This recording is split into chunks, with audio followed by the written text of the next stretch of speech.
शेकापचा आज 78वा वर्धापन दिवस हा पार पडत आहे। हा खरं तर पनवेलमधील पोलीस ग्राउंड या ठिकाणी पार पडत आहे। सध्याच्या या आढावा घेण्यासाठी वर्धापन दिनाच्या बाराम पाटील आपल्या सोबत आहेत। सर, टीव्ही 9 मध्ये खरं तर आपलं स्वागत आहे। खरं तर आज शेकापचा 78वा वर्धापन दिवस आज पनवेल नगरीमध्ये पार पडत आहे, काय सांगाल?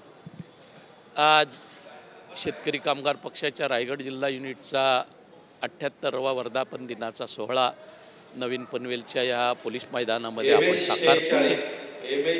शेतकरी कामगार पक्षाच्या कार्यकर्त्याच्या दृष्टीनं जसं वारकऱ्याला आषाढी कार्तिकीचे वेध लागलेले असतात, तद्वत ह्या वर्धापन दिनाचे वेध हे शेतकरी कामगार पक्षाच्या कार्यकर्त्याला रायगड जिल्ह्यामधल्या लागलेले असतात। आणि आज अतिशय उत्साहानं जल्लोषानं हा सोहळा या ठिकाणी साकारणार आहे। आमच्या पक्षाचे सरचिटणीस आमचे नेतेबाई जयंत पाटील साहेब यांनी या वर्धापन दिन सोहळ्यासाठी मनसेचे अध्यक्ष माननीय राजसाहेब ठाकरे यांना आमंत्रित केलेला आहे। शिवसेनेचे नेते संजय राऊत साहेब येत आहेत। या ठिकाणी राष्ट्रवादी काँग्रेस शरद पवार गटाचे प्रदेशाध्यक्ष शशिकांत शिंदे साहेब या ठिकाणी येत आहेत। आमचे सांगोल्याचे विधानसभा सदस्य बाबासाहेब देशमुख येत आहेत। आमच्या पक्षाचे ज्येष्ठ नेते जाधव सर या ठिकाणी आलेले आहेत। एक आगळा वेगळा जल्लोष निवडणुकांच्या पार्श्वभूमीवर या पनवेल उरण रायगड जिल्ह्यातील कार्यकर्त्यांना अनुभवायला मिळणार आहे। आणि निश्चितपणानं एक वेगळं वातावरण या पनवेलच्या परिसरामध्ये, उरणच्या परिसरामध्ये, संपूर्ण रायगड जिल्ह्यामध्ये निर्माण होईल, हा विश्वास माझ्यासारख्या कार्यकर्त्याला या ठिकाणी व्यक्त करावा असं वाटतंय। शेकापच्या 78वा वर्धापन आपल्या दिनानिमित्त आज पहिल्यांदाच राज ठाकरे देखील मार्गदर्शन करणार आहेत, त्याकडे कसं पाहता? या ठिकाणी मध्यंतरीच्या काळात महाराष्ट्राच्या शासनानं जो हिंदी सक्तीचा निर्णय राबवण्याचा प्रयत्न केला, त्या दरम्यान वरळी डोम येथे झालेल्या उद्धवजी आणि राजसाहेब यांच्या संयुक्त कार्यक्रमाला आमचे सरचिटणीस जयंतभाई पाटील हे उपस्थित होते।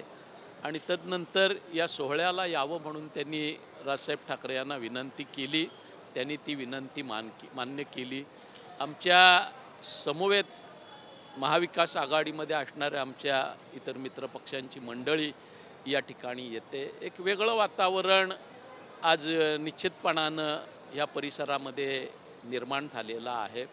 दबक्या आवाजामध्ये कार्यकर्त्यांमध्ये किंवा अन्य जनरल पब्लिकमध्येही चर्चा होते की आगामी स्थानिक स्वराज्य संस्थांच्या निवडणुकीच्या दृष्टीनं एक वेगळं काहीतरी या ठिकाणी साकारतंय का काय, अशी उत्सुकता साऱ्यांनाच आहे। खरं तर शेकापचे कार्यकर्ते आता येण्यास सुरुवात झालेली आहे, सगळ्यांमध्ये आनंदाचं वातावरण पाहायला मिळतं, त्याकडे कसं पाहता? निश्चितपणानं हा सोहळा आमच्या दृष्टीनं एक बूस्टर असतो। दरवर्षी 2 ऑगस्टला जिल्ह्याच्या विविध भागामध्ये शेतकरी कामगार पक्षाचे कार्यकर्ते मग वर्धापन दिन श्रीवर्धनला असो, पोलादपूरला असो, मसाळ्याला असो, अतिशय अहममिकेनं त्या कार्यक्रमाला जात असतात आणि हा सोहळा साजरा करत असतात। तदनंतर वर्षभर चांगल्या पद्धतीनं पक्षाचे काम करण्यासाठी ही शिदोरी शेतकरी कामगार पक्षाच्या कार्यकर्त्याला या ठिकाणी पुरत असते। आणि एक आगळं वेगळं काम जो विचारानं पक्का असणारा आहे, तत्वानं पक्का असणारा आहे, असा शेतकरी कामगार पक्षाचा कार्यकर्ता या जिल्ह्यामध्ये निश्चितपणानं वर्षभर करत असतो।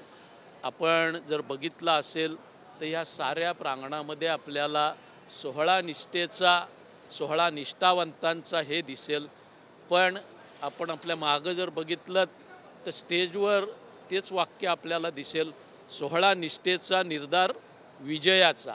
ह्या ताकदीनं शेतकरी कामगार पक्षाचा कार्यकर्ता ह्या आगामी निवडणुकांना सामोरं जाण्यासाठी या वर्धापन दिनातून सज्ज झालेला आपल्याला पाहायला मिळेल। धन्यवाद। खरं तर आपल्यासोबत हे होते माजी आमदार बाराम पाटील। सर्व कार्यकर्ते निवडणुकीसाठी पुढे सज्ज झालेले आहे, अशी जी प्रतिक्रिया आहे ती त्यांनी व्यक्त केलेली आहे। कॅमेरा पर्सन मनीष विचारेसह मी रवी कराड, टीव्ही 9 मराठी, पनवेल।